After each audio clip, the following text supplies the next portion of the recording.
All right. Well, ladies and gentlemen, let me go ahead and get us started here today.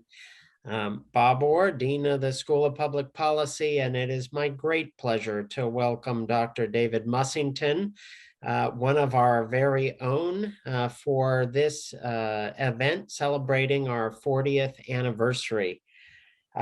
Dr. Mussington has many reasons for being here today, or we have many reasons for having him here today. In preparation for our 40th anniversary, I asked the community who we could bring to answer the question, what should a School of Public Policy think about and look like in the next 40 years? If we're celebrating our first 40 years, what will the next 40 years look like? And I got answers from various parts of the community. We wanted to focus on issues of government service. We wanted to focus on issues of multi-stakeholder governance with public, private, nonprofit sectors. We wanted to focus on diversity, equity, and inclusion. We wanted to focus on security issues. So David's name came back from many corners of our community. And I think it's with that in mind that I'm very pleased to have this discussion with Dr. Mussington today. And David, the exam question will be, what do you see the next 40 years of public policy making requiring of us, and what do we need to prepare our students for over the next 40 years? Would love it if you can draw on your own experience. Before you do that, I'd like to just introduce you briefly to our students, faculty, staff that are joining us today. David, as you all know, served as a professor of the practice and director of our Center for Public Policy and Private Enterprise.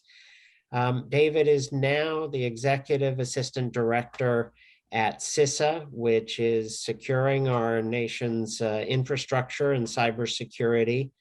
In addition to this government service, David has a long career in both the private and the public sector, working for such different organizations as the White House and Department of Defense, Amtrak, head of corporate security for Amtrak. There's one I don't see on every resume that comes my way.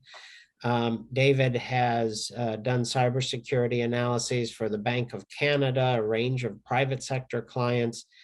So David has the purview of the range of actors that are what I would call the 21st century multi-stakeholder governance equation. And David is a scholar and a practitioner, so fits the SPP mold for the first 40 years of scholar practitioners. I'd like to hear from him what the next 40 years are going to bring and what we should look like in the next 40 years. With that, let me turn to Dr. David Mussington. David, it is just a pleasure to have you back and welcome you back to your SPP family. Take it away. Thank you, Bob. And it's a real pleasure to speak to students, people who are interested in public policy challenges and CISA. Before I get into CISA, I think I'll start off by answering your question, what I see as a public policy challenge for students and for scholarship.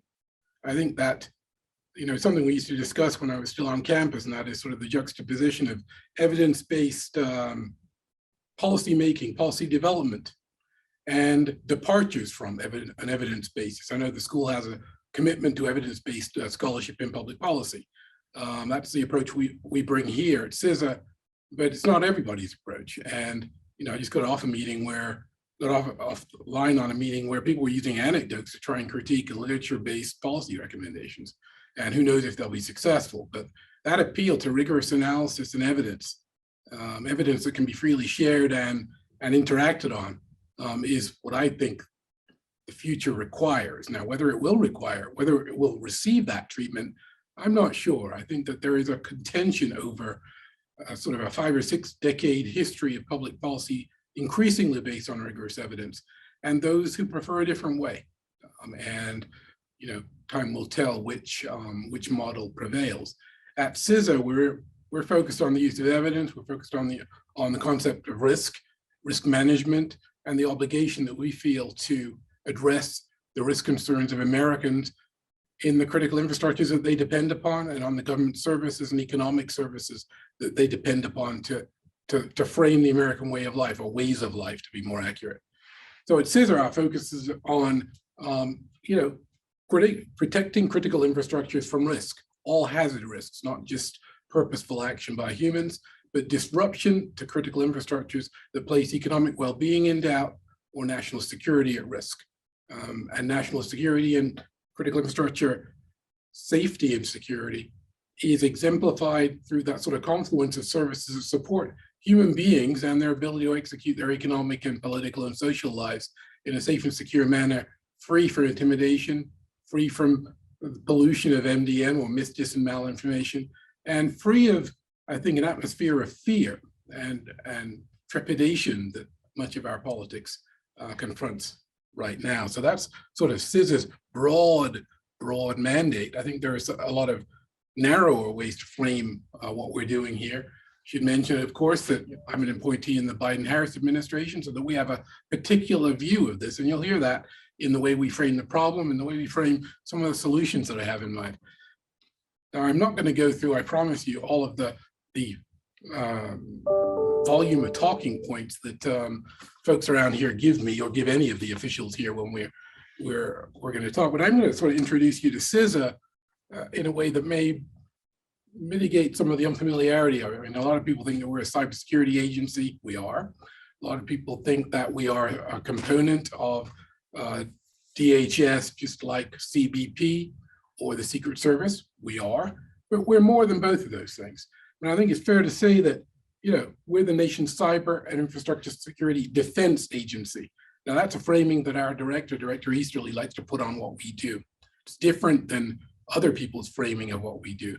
In the past, it's been infrastructure assurance, it's been cybersecurity, it's been critical infrastructure protection, it's been risk advice.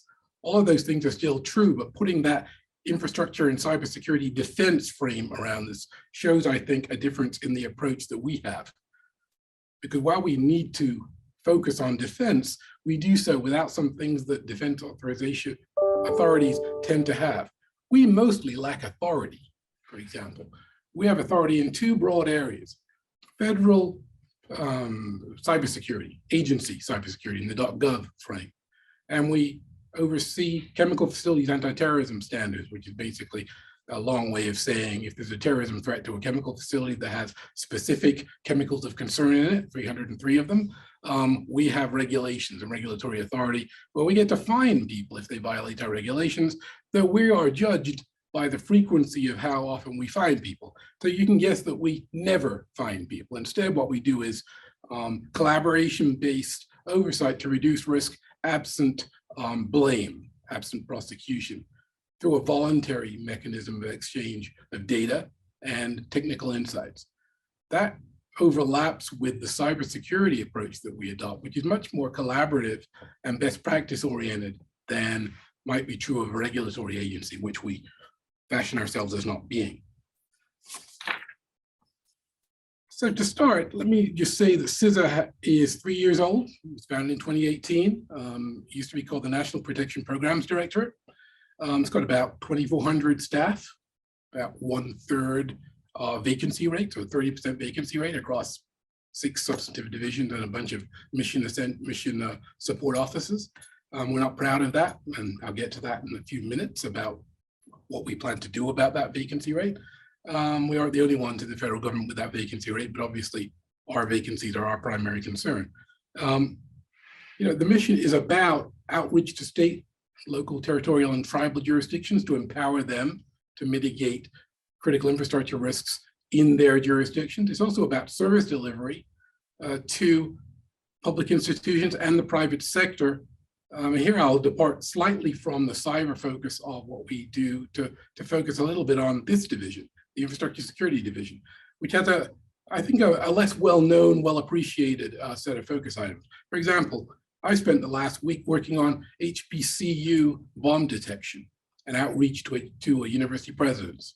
Right, that's what I'll be doing later on this afternoon. We have a public safety and called soft target crowded places focus.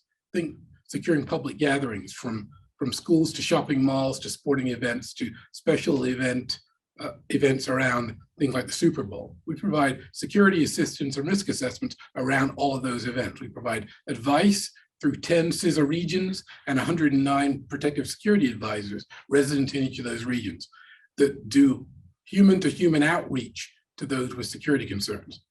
Now, some of it's proactive. The HBCU situation is proactive. Some of it is based on demand. That is, people reach out to us through CISA.gov, our domain, and we have a variety of free services from risk assessments, self-assessment tools, tabletop exercises that we do. We do the Cyberstorm 8 exercise, for example, nationally that takes place next month.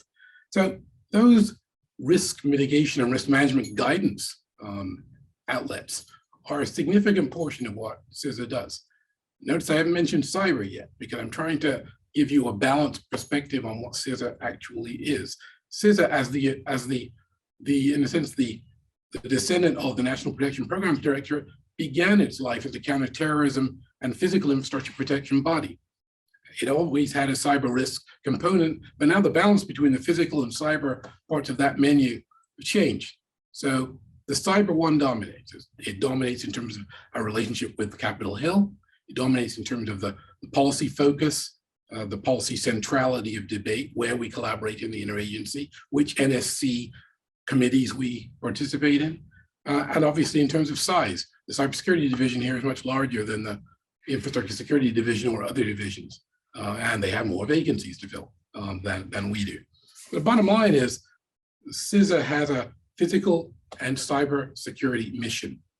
Joined together, they allow us to handle something called converged cyber physical risk, which encompasses services to people in their daily lives and critical infrastructure systems with cyber physical components. Think about the electricity grid, pipelines, or even food systems, which I'll get to in a second. So those are the focus areas of our activities. I think it's fair to say also that over the last year, we've been in the news quite a bit because of specific cybersecurity incidents that have happened. And I have to mention some of those because this is a CISA presentation, so I have to talk about cyberspace. Now, of course, cyberspace, as I probably said while I was still teaching, is a battlefield. Some people may think that it's an inherently civilian or inherently conflict-free environment. I'm not sure I meet people who think that anymore. It isn't conflict-free, it's conflictual. It is also a service delivery medium that many Americans, many global citizens depend upon. So access to data, access to assets, access to transactions is contested. It's contested between authorized access attempts, transactions online, and those who want to interfere with them, defraud them, disrupt them, or deny them entirely. Now that's a CISA view of cyberspace. It's a conflictual view because of the importance of the assets that are risk exposed on the internet and through industrial control systems that operate connected to the internet. In the last 8 to 9 months, we've had examples of the centrality of the internet and internet-based risks to the national economy and to national security. So from SolarWinds to the Microsoft Exchange server incident to JBS to Colonial Pipelines. The previously theoretical notion that cyberspace could have physical effects is now being confirmed many times. There are economic costs to disrupted services. There are human costs to disrupted services. There are also costs in terms of diplomacy and national security. Now, what do I mean by costs? First of all, we've had confirmed deaths due to interference with IoT systems. We had interference with COVID response due to people attacking data repositories connected with drug trials. We've had people whose access to emergency services, this happened in Germany, was interrupted by the inability to basically onboard a patient due to a disruption in medical electronic services. Unfortunately, a female patient passed away due to that. Not COVID related, but COVID stress related based on a public health system that was already on its edge due to capacity issues. These are cyber effects, but they're cyber physical effects because they're cyber services effects that affect physical services that people depend upon. Obviously, healthcare is not voluntary. We all need it. So food delivery is not a voluntary thing that we can dispense with. Fuel delivery is not a voluntary thing that we dispense with. Each of these services is hostage to exploited cyber risks that CISA is bound and determined to mitigate. Log4j, which is basically a set of software libraries that are used in key infrastructure systems, is the most recent example. And there are a lot of people in the cybersecurity division here at CISA that are focusing on the specific exploitation of that set of libraries by criminals, by foreign intelligence services, and by those who compete with the United States, honestly, for geopolitical or geostrategic reasons. A lot of the focus around here lately has been on, how can I put this? Protecting critical infrastructure from potential exploitation due to current controversies in the international domain. I'll leave to your imagination which countries I'm talking about and which country in particular in Europe I'm focused on quite a bit. One thing that we often do here is we implement presidential directives. So on May 12th last year, the president signed EO 14028, which was on improving or enhancing cybersecurity in the United States. Did a couple of things. One, it initiated some policy sprints where we would look at a problem, focus on it, and try and deliver actionable solutions and mitigations for both the interagency and for specific critical infrastructures of interest. So that's one thing it did. Another thing it did was elevate CISA's role as national coordinator. Basically, that means that other people have to listen to us more, even though we don't have authority. At least that we aspire to be listened to anyway. But it also refocused cybersecurity at the national level around industrial control systems, around prioritized critical infrastructures, and around transforming the risk governance of critical infrastructure, cybersecurity and physical security in a way that was more measurable with more metrics and more actionable responses. It also highlighted cyber-physical convergence, which is basically physical systems that are controlled at a distance, either over the internet or over frequency spectrum. Think 5G. Think about wayside Wi-Fi that allows positive train control to be implemented in freight rail. Both of those things present distance-based opportunities for exploitation and disruption to critical infrastructure. CISA is on point on those, trying to identify threats in advance, identify threat actors, TTPs, or tactics, techniques, and procedures in order to empower the defender, again, private sector. Again, the common generalization is that 85% of the critical infrastructures are controlled by the private sector. I don't think that's right, but it's certainly the great majority. Bottom line is it's our job to help the private sector to defend itself. That means advice, it means data, it means convening. So we operate something called the Critical Infrastructure Partnership Advisory Council system that allows risk-free interaction between commercial competitors to collaborate on defense in ways that would not be allowed were they not within that sort of governance framework. It allows us to be a clearinghouse for open source information from the government to provide that to the private sector and vice versa. It allows us to be a filter in a way between the classified world, the intelligence community, and the unclassified world of law enforcement and the private sector, to allow us to talk to both of those communities in ways that enhance the situational awareness and risk response. So the ambit of these things, the focusing difference between these activities and activities that took place before, I think, is the heightened level of risk concern.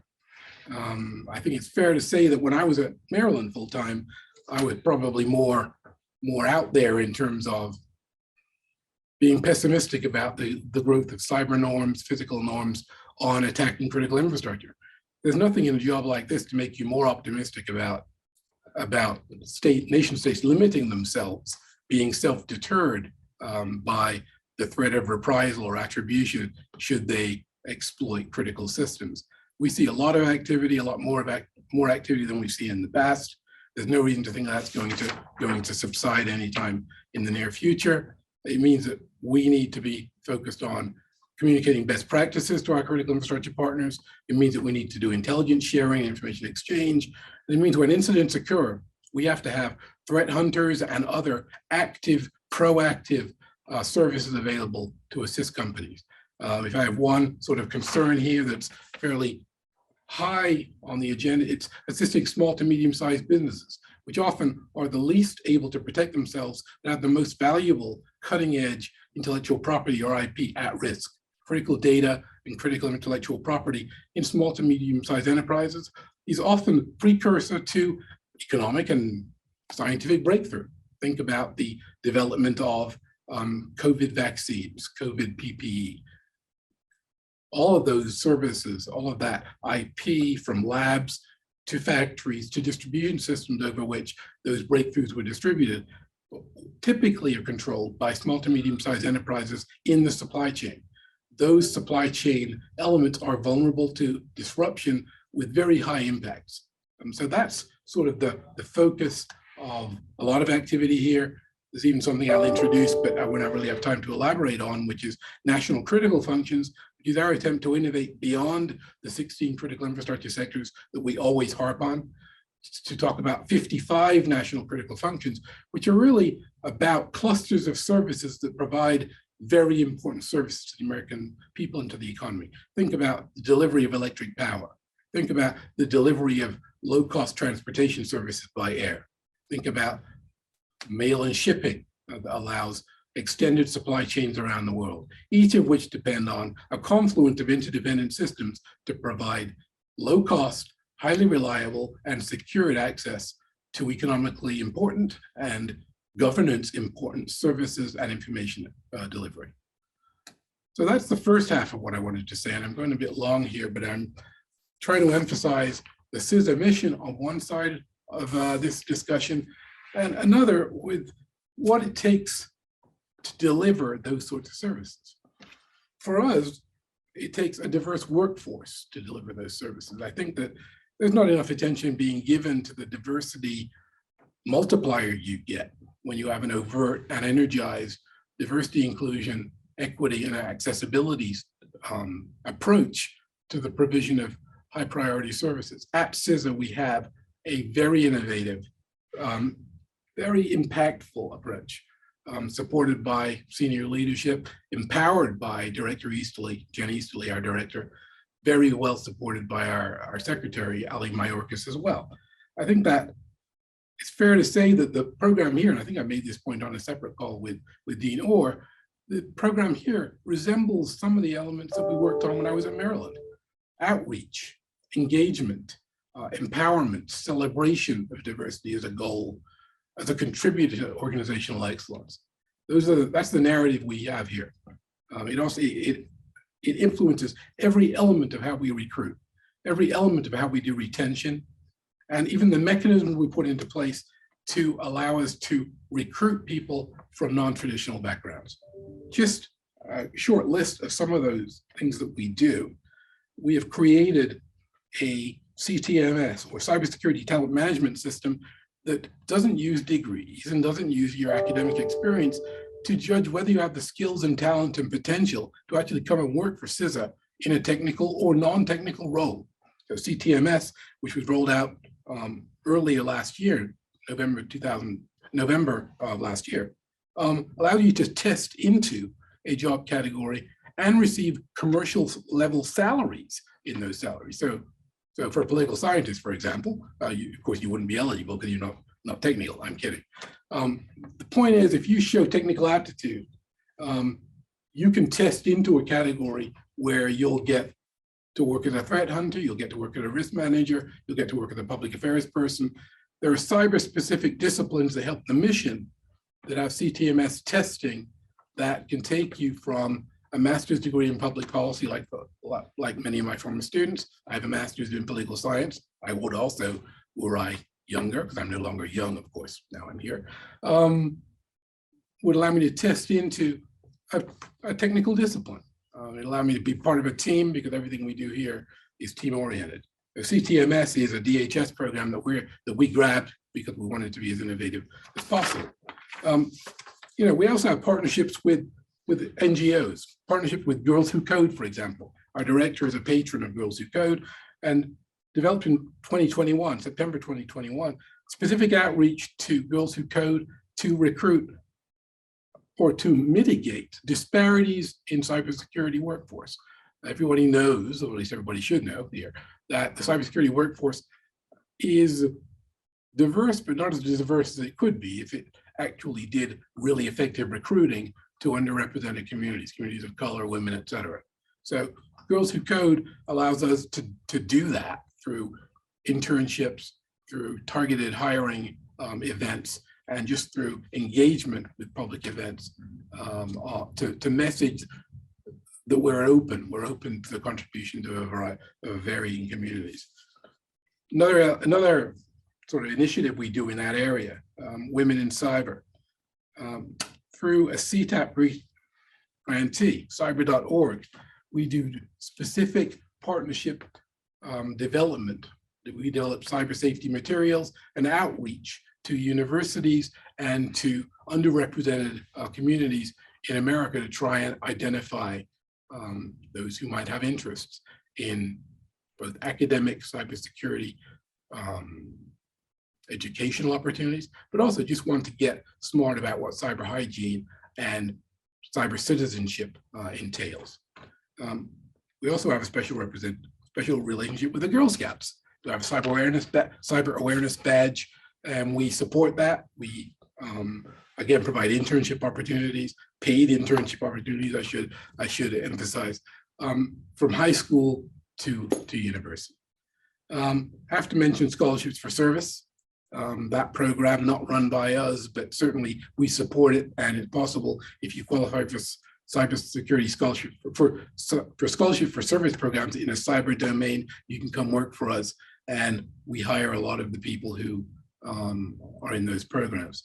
There's also the U.S. Digital Corps, which is a 2-year fellowship, where in return for that fellowship, you could consider working in a federal department for a period. Some people do, some people don't. Some people end up in critical infrastructure in the industry, some people end up elsewhere. The point for us is that we're improving the ecosystem from which we access human beings to come work for us or come collaborate on mitigating cyber and physical risk. So improving the health of that ecosystem, improving the diversity of that ecosystem is a direct policy priority for us, not just the hard risk mitigation mandate that we have in law, but also improving the channel through which we gain access to very, very smart university and entrepreneurial talent to improve the capability of not just ourselves, but of the stakeholders that we're bound to serve to protect themselves from cyber and physical risks, which don't show any signs of being mitigated anytime soon. So bottom line there, I think that we have a commitment to both mitigating risk and to creating a workforce and a set of stakeholder supports that add to the nation's capabilities to protect ourselves. It's not just passive protection. It's proactive engagement with critical infrastructures to make sure that they're able to do more for themselves and not depend on us because we're defense, but we're small and we're not the Department of Defense. Because critical infrastructures are owned in the private sector, the overwhelming responsibility for protection rests with the private sector. Government's role is to set standards, to facilitate risk communications, to step in, of course, during certain incidents when nationally important infrastructures are at risk, and to conceptually contribute to research and development on techniques that can then be adopted in the private sector and used to mitigate risks of concern. So just to close, cybersecurity is a collaborative effort.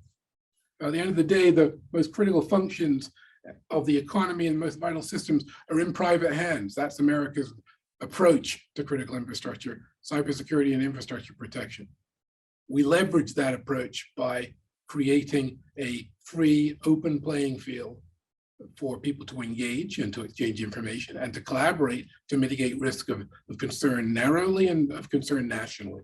We also are in a sense, a filter between the intelligence community and the defense community to allow that sort of lingua franca of communication that the defense community enjoys to be understood by the rest. It's key. It enhances our ability to do scalable defense and risk mitigation. It enhances our ability to raise the capacity of the entire society to protect itself and not expect someone else to come to its aid. And with that, thanks for the opportunity and happy to take any questions.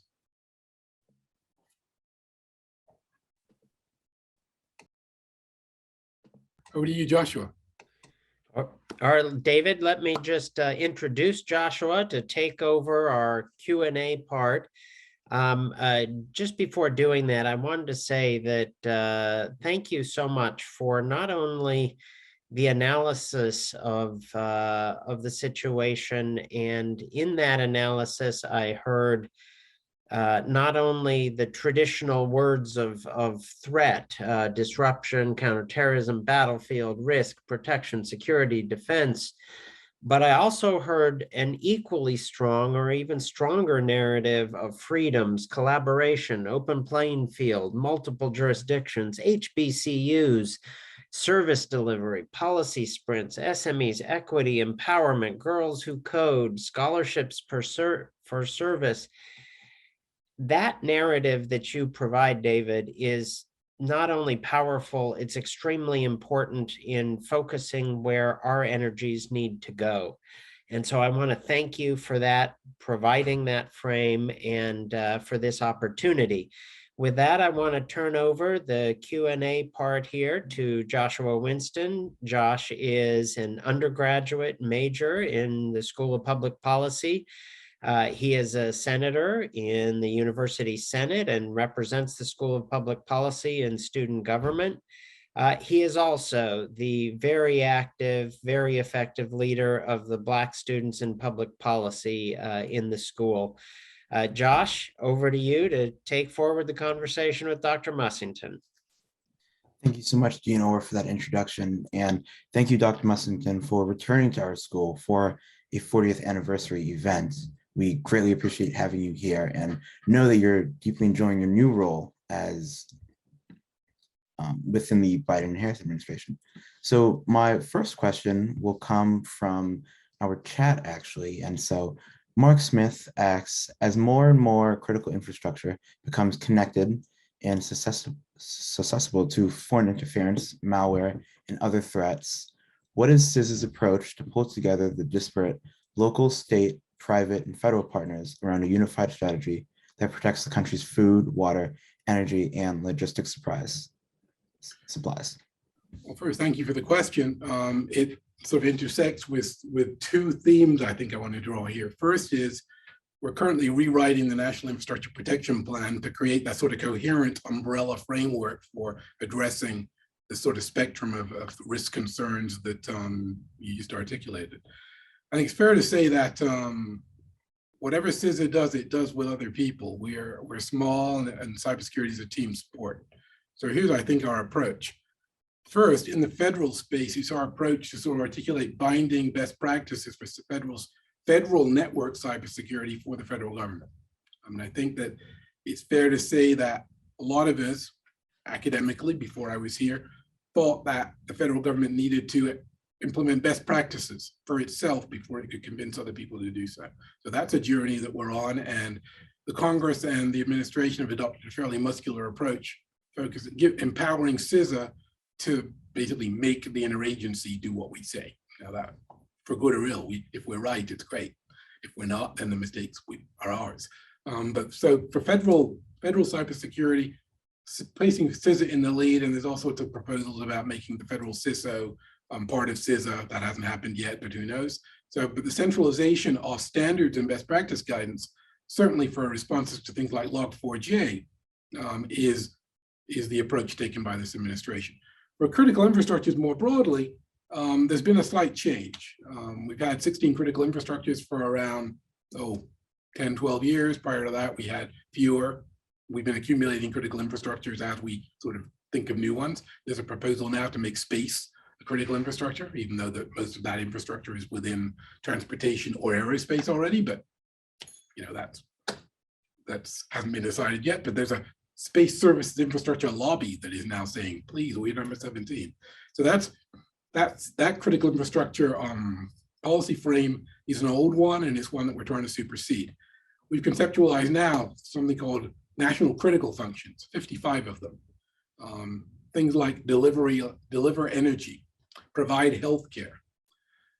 Those 55 things tend to be descriptive of infrastructure interdependencies that provide key services. So electricity, well, here's a better example. Colonial pipelines. When there was a ransomware attack on Colonial Pipeline, suddenly there were gas lines on the East Coast, and gas prices spiked. So you had physical impacts, shortages. I remember driving to gas stations in Manassas, Virginia, and they were closed because they couldn't be resupplied because the Colonial Pipeline was not full anymore. That's a critical function, a national critical function, whose interruption causes economic, political, and other effects. That's what our focus will be in the future. That requires very quantitative and rigorous risk assessments based on the interdependencies rather than on the separate critical infrastructures. That's where it's going. So while you'll have critical infrastructures, 16, 18, 20, who knows how many, for the purposes of outreach to companies, you'll have these 55 functions and thousands of sub-functions as they are disaggregated. That'll be the focus of policy and assessment and outreach. Thank you so much for your answer, Dr. Mussington. And my next question surrounds the newly created Cybersecurity Review Board. Now, you spoke a little bit about Colonial Pipeline, and here in Maryland, recently, one of those national critical functions delivering healthcare was affected when the Maryland public health system was stopped from reporting COVID numbers in late December. So how can something like the newly created Cybersecurity Review Board advise states and local municipalities on attacks such as these? So the Cybersecurity Review Board, I think it's about a week old. I have the honor of being one of the initial members, is modeled after the National Transportation Safety Board. But there are some important differences I need to point out. First, we don't have any authority. So, you know, CISA likes to do things without authority. So here's another one. Second, the board members are appointed in their individual capacities, not as agency representatives or representatives of the private sector. You have sort of equal division of public and private sector members. I think third, it's fair to say that we're going to focus on incidents of national significance. That's not the legal framing, but it means that big events like Log4j are going to be the first focus that we adopt. Think of a single vector or vulnerability that has broad scope consequences. So the idea is root cause analysis and recommendations to mitigate risk. Now, to focus on your specific question in the Maryland context, to the extent that there's exposure in that context from Log4j or some other risk concern that we get tasked with, that's how we'll have impacts. And the recommendation is supposed to be practical, not theoretical, as in do X and you'll get measurable risk reduction. So it's supposed to be practical. 90 days is the first one on Log4j. Then we'll reevaluate both method we use to analyze risk and composition of the board itself to make sure that we can actually deliver on the promise of the executive order that created us. Thank you so much for your answer. Now, going off of, you mentioned the private sector members of the board.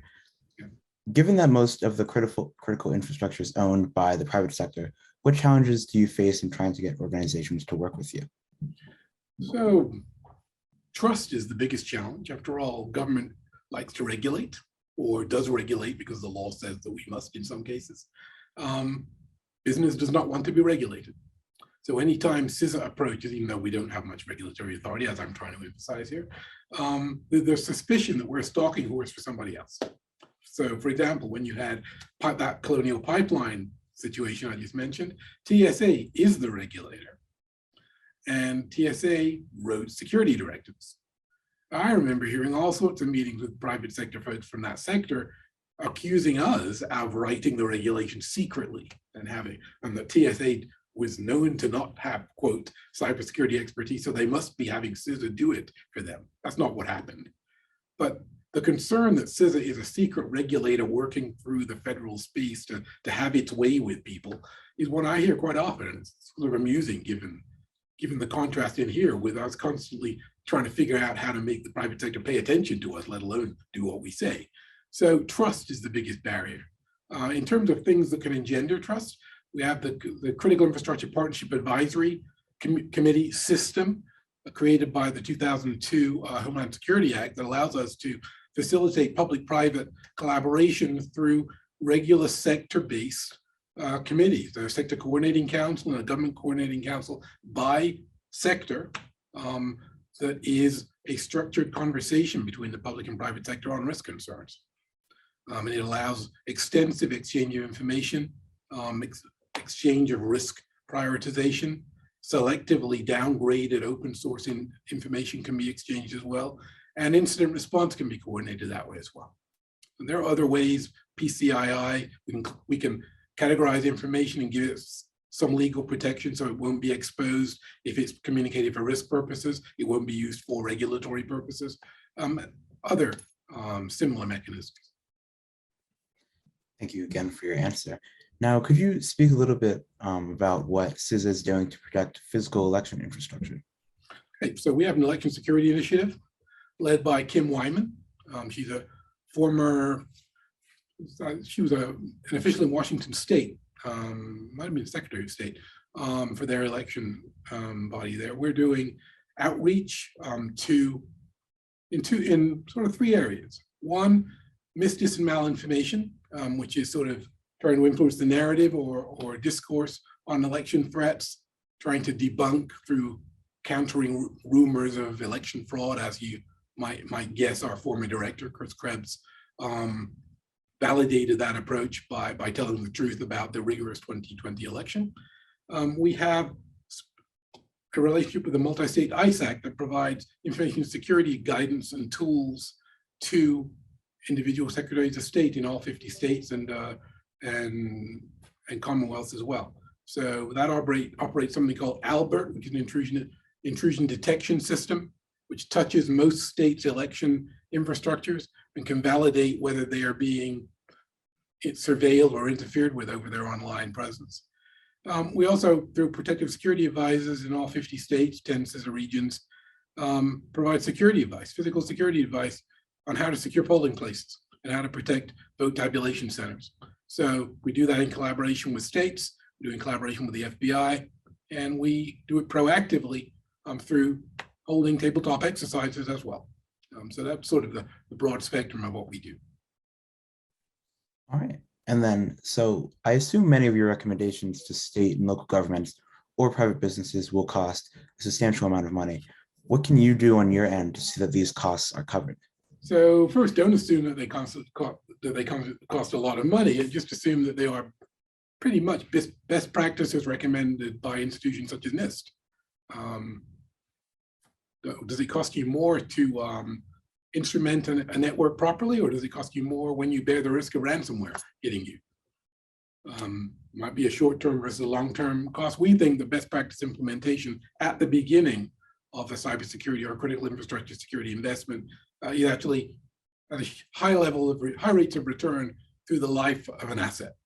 So best practices are cheap at the price, cheap because they mitigate risk that is costly. I think secondly, we have most of our services are free. You can go to CISA.gov and download risk advice, data, tools to allow you to self-diagnose your own enterprise. We'll even send people out to visit you if you are a small business or a large business who will on a no-cost basis will look at your security plans and tell you whether they're convergent on the threat or risk or not. So, others may charge you more. We don't charge anything. The taxpayer pays for things that we create and provide, and even in some of our physical risk mitigation options. We have acceptable equipment. We have recommended equipment lists that suggest things that are known to work versus things that are more sketchy. So yeah, we are not a cost center for people. Thank you so much. For our policy students, how do you believe up-and-coming policy professionals can help prepare themselves for a future where cybersecurity, the Internet of Things, and overall connectedness becomes themes across all aspects of work and public policy domains? So I think of my own background in political science, and I think of the courses I avoided that I wish I hadn't avoided because I need those skills and that familiarity here. The more contact you have with risk management and risk analysis and assessment tools, the better. The more experience you can get, I think, with quantitative risk assessment, it really helps a lot. Now, I'm about to contradict myself by saying the following. If you are familiar with the way different countries do things, from governance through the way their economies work differently, you'll do well in cybersecurity, because the presence of risk inside supply chains involves appreciation of the way different societies address the same risk concerns. It's not as if, and I think I told this to my students when I was still there, that it's not as if the United States way of addressing cybersecurity and critical infrastructure risk is sort of the gold standard of world risk management. I think we do okay sometimes, but I think we make a huge raft of mistakes. Now, if you go to the UK, or you go to France or Germany or other countries, they make different mistakes. There are some convergent methods. There are a lot of unique legal and cultural characteristics that influence how they approach risk management. So being familiar with the variation in ways to meet the same outcome, or the same pursuit outcome, is great preparation for the agility of mind you need to work here. And so, just to be direct, you don't need to be an engineer to come work on cybersecurity at CISA or any place else. What you need is interest. Aptitude obviously helps, but a work ethic probably is more important than anything else. So creativity, interest, work ethic, most important. And we have internships if people are interested, and they're paying. So I have to say that. And Dr. Mussington, could you talk a little bit more about the specific reasons that CISA lacks authority over other federal agencies? Is it based on the statute that funds the agency, or is it presidential policy? And do you have specific responsibilities for other agencies, even given the lack of authority to enforce cybersecurity practices? So again, in the federal space, we have authorities over federal agencies. So federal CIOs need ours and OMB's permission before they make large-scale architectural changes to their networks. And their risk practices and incident management practices are subject to CISA intervention if things look like they're not in control. OMB obviously is powerful because they control budgets and can do budgetary oversight over the computer networks the agencies operate. So in partnership with OMB or in partnership with other agencies, we can access the authorities of other departments. As to whether CISA has authorities, the Congress just didn't give us any. Right. Which doesn't mean that we can't influence how those who are regulators operate. It just means if we expose them to our risk concerns, they might change their oversight mechanism. I might add, when we communicate to states, local, territorial, and tribal authorities, in the same way, if we can communicate about risk concerns, risk vectors that are used by adversaries or criminals, or combinations, then maybe other jurisdictions change their oversight and enforcement patterns as a whole. So best practice, information provision, risk situational awareness sharing is the way we have our greatest impact. Now, that's not my preferred way, just to get direct for a second. I think that we probably go overboard on the voluntary collaboration, corralling everybody together approach. And that's we have to do it because that's the frame we're in. Is that the most efficient way of doing it? Back to my comment a little while ago about different countries having different models. Some countries don't have a voluntary element at all to their cybersecurity strategies, or they have a much greater element for government fiat decision making. But in America, we don't do that. We are much more collaborative, engagement oriented, allowing many more veto points along a decision flow than some other countries do.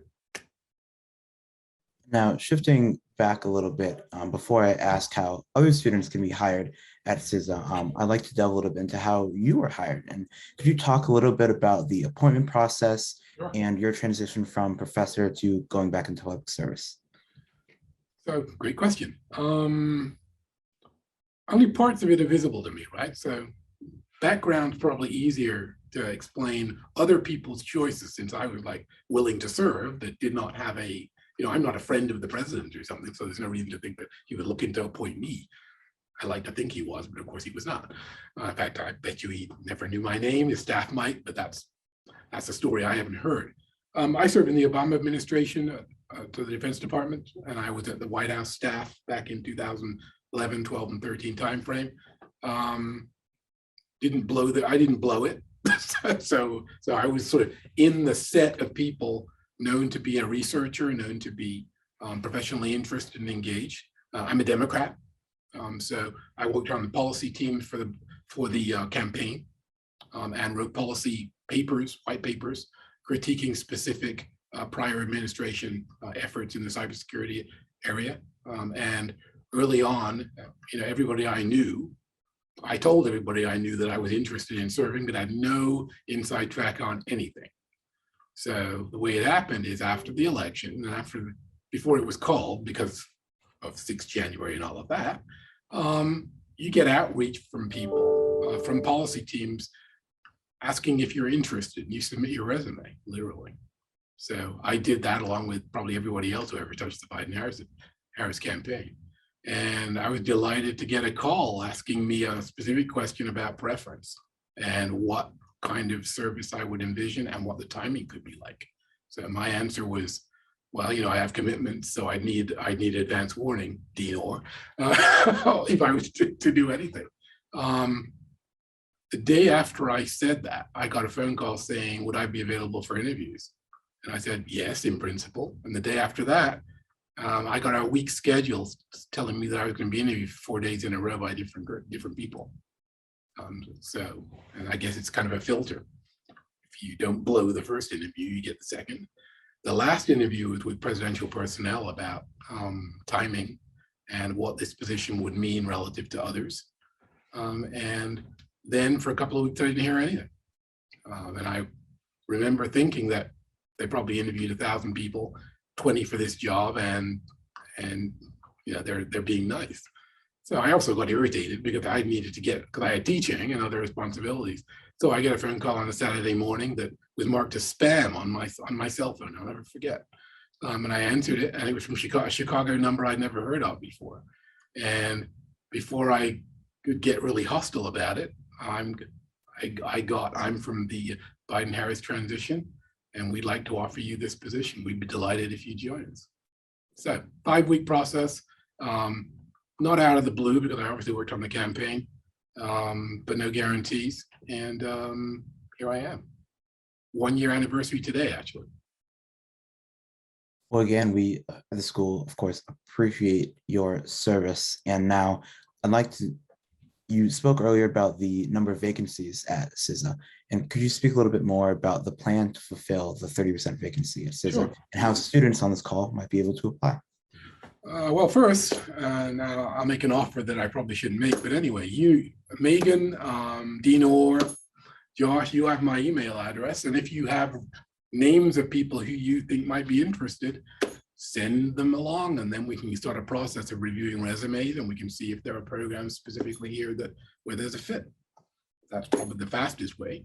USA Jobs, which I hesitate to recommend to anybody, but I will anyway, regularly posts our positions, and we have a lot of positions posted, mostly on the cyber side of the house, but not only on the cyber side of the house. Some of them are in my division, infrastructure security, and there are a lot of vacancies. When we have put a vacancy on USA Jobs, it tends to be so it's not like one vacancy, one posting, right? It's multiple vacancies for a single posting. So if you make the list, once you make the list, if you know what I mean. And that's sort of the fastest way. I think that if you go to the LinkedIn page, you'll see regular postings from us. If you go to CISA.gov, you'll see regular postings and announcements for job fairs and internships as well. If you want to know about internships, I can put you in touch with people who can can give you granular information on those.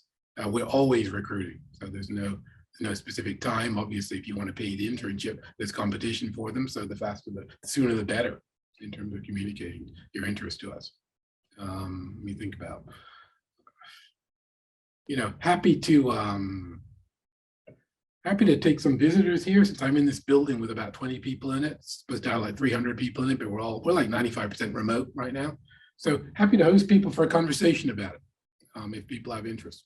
By that I mean 4 or 5 people come to my Courthouse Road office. We can have a chat. We can talk about what's of interest, what might not be of interest, and how you might explore opportunities. For my final question, Sure. How does CISA use the field of economics, and what are some fields you recommend students study other than quantitative analysis before they apply for a job at CISA? So again, I think the familiarity with international governance and with international governments, as in the governments of other nations, how they do things, how they address public policy problems, is very useful. So if you, I'll pick my own background. You know anything about Canada, and you know anything about provinces, and the provinces aren't states, and the federal government in Canada is not like the federal government here, and parliaments aren't like the Congress. That provides you sort of the agility of mind, I think, to know that there are multiple ways of getting to the right answer, and that the right answer needs to interrogate context more than anything else. I think that economics, we have a chief economist here, and all of our risk assessments are done by economists. So if you've got a macroeconomic background or even a microeconomic background, and you're interested in applying those principles to assessments of critical infrastructure risk, fragility, supply chain risk management, or anything related to it, we need those services. One area that's probably a growth area is regulatory economics, where people who can analyze the cost benefit of a particular regulation, not just the Paperwork Reduction Act, which we like to hate around here because it imposes costs on every new regulation that we try to write. OMB, by the way, doesn't like, I'm sure people on here know that OMB doesn't allow us to impose new burden on people for a new regulation. So economists are the ones who tell us whether it's new burden. So regulatory economics is a great focus here. And if you have interest or expertise there, or GAO service, in that area, there are people around here who'd like to talk to you. I'm not sure, I'm not a regulatory person, I'm not an economist, but there are economists in the chief economist's office who charge me for services I can't avoid. As in, if I want a new regulation, I have to pay the economists to come evaluate it. Thank you so much, Dr. Mussington, and now Dean Orr. Thank you so much, Josh, for taking us through a number of questions. Thank you, Dr. Mussington. David, you just proved the point that we specialize in scholar practitioners. I heard both the scholar and the practitioner throughout this talk. Thank you for your service to the country and to the school. I did hear your offer, and we're going to make sure that students that are interested know that that offer has been made, and see if we can't help fill some of those important national needs with equally important SPP student capabilities. Thank you so much, David, for helping us set our course on our 40th anniversary. Thank you for staying in touch with us. And I look forward to signing not too many more public service leaves. Eventually, I want to see you back here. But in the meantime, keep making us safe and making us proud. Thank you, David. Thank you. And last thing, I'm happy to answer the questions I see in the chat that I didn't get to. If they could be emailed to me, I'm happy to provide some responses. Fantastic. We'll capture those and get those to you. All right. Thank you, Megan and Raphael, for putting this together. And David, Josh, really a fantastic day. Thank you. Thank you all.